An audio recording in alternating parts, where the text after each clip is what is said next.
আসসালামু আলাইকুম। এই পর্বে আমরা আলোচনা করব অধ্যায় 10 থেকে যে সংক্ষিপ্ত প্রশ্নগুলো রয়েছে সেগুলো সমাধান করার চেষ্টা করব আমরা। তো প্রথমে দেখতে পাচ্ছি এখানে বলা হয়েছে উদ্যোক্তা কাকে বলে। উদ্যোক্তা কাকে বলে? আমরা সবাই জানি সম্পদের উপকরণ হচ্ছে 4 ভাগে টোটালি ভাগ করা হয়, যার মধ্যে রয়েছে ভূমি, শ্রম, মূলধন এবং হচ্ছে সংগঠন। তো ভূমি, শ্রম, মূলধন এই তিনটাকে যে সমন্বয় সাধন করে উৎপাদন কাজ পরিচালনা করে সে হচ্ছে সংগঠন বা উদ্যোক্তা। তাহলে এই সংগঠন আর হচ্ছে উদ্যোক্তা এটা হচ্ছে সেম একই জিনিস। যিনি সংগঠন তিনি কি উদ্যোক্তা।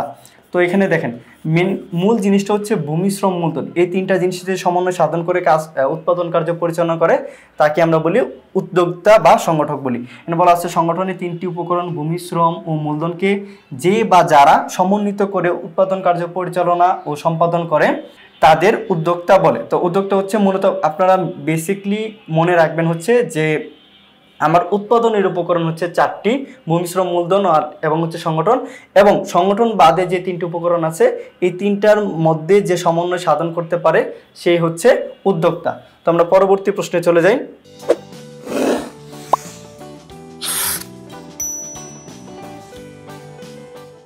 আচ্ছা, 2 নম্বর প্রশ্নে বলা হয়েছে জাতীয় সম্পদ কি। আমরা জানি সম্পদকে প্রথমত হচ্ছে 2 ভাগে ভাগ করে, একটা হচ্ছে ব্যক্তিগত সম্পদ, অপরটি হচ্ছে সমষ্টিগত সম্পদ।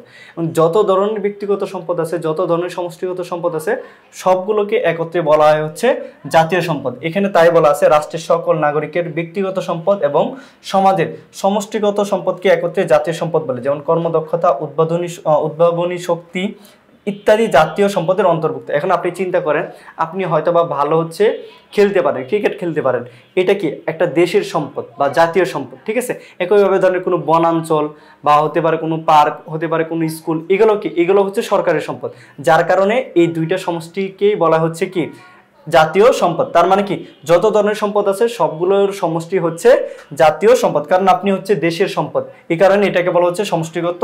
সবগুলো সমষ্টিকে এই কারণে বলা হচ্ছে জাতীয় সম্পদ। সমষ্টিগত সম্পদকে তুমি কিভাবে সংজ্ঞায়িত করবে? আচ্ছা, আগেই বলছি সমষ্টিগত সম্পদ আপনি খেয়াল রাখবেন যেই সম্পদ সবাই সমানভাবে উপভোগ করতে পারে বা ভোগ করতে পারে তাকেই আমরা বলি হচ্ছে সমষ্টিগত সম্পদ। সমাজের সকলে যেসব সম্পদ সম্মিলিতভাবে যেসব সম্পদ ভোগ করে সেগুলোকে সমষ্টিগত সম্পদ বলে। এই সম্পদের উপরে নাগরিকের সমান অধিকার ও এগুলোর প্রতি তাদের সমান দায়িত্ব রয়েছে, যেমন রাস্তাঘাট, তারপরে রয়েছে হাসপাতাল, বনাঞ্চল, নদ নদী। আপনি যদি কাউকে বলতে পারবেন না যে আমরা বলি অনেক সময় বলি না এটা কি তোর বাপের রাস্তা, এরকম কিন্তু বলা যাবে না, কারণ এখানে কারো একার হচ্ছে ওই রাস্তাঘাট দিয়ে চলাফেরা করার অধিকার নাই, সেখানে সবাই সমানভাবে যেতে পারবে। আপনি কেউ চাইলে হয়তো বা কাউকে নিষেধ করতে পারবেন না, আপনি হয়তো বা ওই রাস্তাঘাট দিয়ে আপনি কোনো দোকানপাট বসাতে পারবেন বা অন্যায় কোনো কাজও করতে পারবেন না। এটা যেহেতু সবাই সমানভাবে ভোগ করতেছে যার কারণে এটাকে বলা হচ্ছে সমষ্টিগত সম্পদ। আপনি শুধু একটা জিনিসই খেয়াল রাখবেন, যেটা হচ্ছে সবাই সমানভাবে ভোগ করে সেটাকে বলা হচ্ছে কি সমষ্টিগত সম্পদ। একইভাবে হাসপাতাল আপনি সবাই সমানভাবে ভোগ করতেছে। বনাঞ্চল আপনি কেউ চাইলে গিয়ে বনের গাছপালা কেটে নিয়ে আসতে পারবে না, ঠিক আছে, এইটা এরকম নাই কিন্তু, ঠিক না, ওইটা সংরক্ষণ করা সবার দায়িত্ব। এটা কি করতেছে সবাই সমানভাবে ভোগ করতেছে।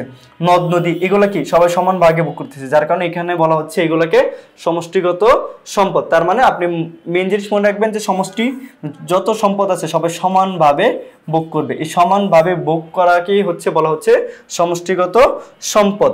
ব্যক্তিগত সম্পদের উদাহরণ দাও। তো ব্যক্তিগত সম্পদ হচ্ছে নিজস্ব যে সম্পদসমূহ রয়েছে যেটা একান্তই আমার, সেটাই হচ্ছে ব্যক্তিগত সম্পদ। এখানে উদাহরণ দেওয়া আছে জায়গা, জমি, বাড়িঘর, কলকারখানা, অর্থ সম্পদ, গাড়ি, দ্রব্য সামগ্রী ইত্যাদি। এটা অনেক কিছু হতে পারে। আপনার ব্যক্তিগত মোটরসাইকেল থাকতে পারে, সাইকেল থাকতে পারে, ব্যক্তিগত কোনো মোবাইল ফোন থাকতে পারে, নিজের কোনো জামা থাকতে পারে, নিজের কোনো চশমা থাকতে পারে, সানগ্লাস থাকতে পারে, যা শুধুমাত্র একান্তই আপনার সেটাই হচ্ছে ব্যক্তিগত সম্পদ। তো এই ছিল আমার অধ্যায় 10 থেকে অনুশীলনীর যে সংক্ষিপ্ত প্রশ্নগুলো রয়েছে সেগুলোর সমাধান। আল্লাহ হাফেজ, আসসালামু আলাইকুম।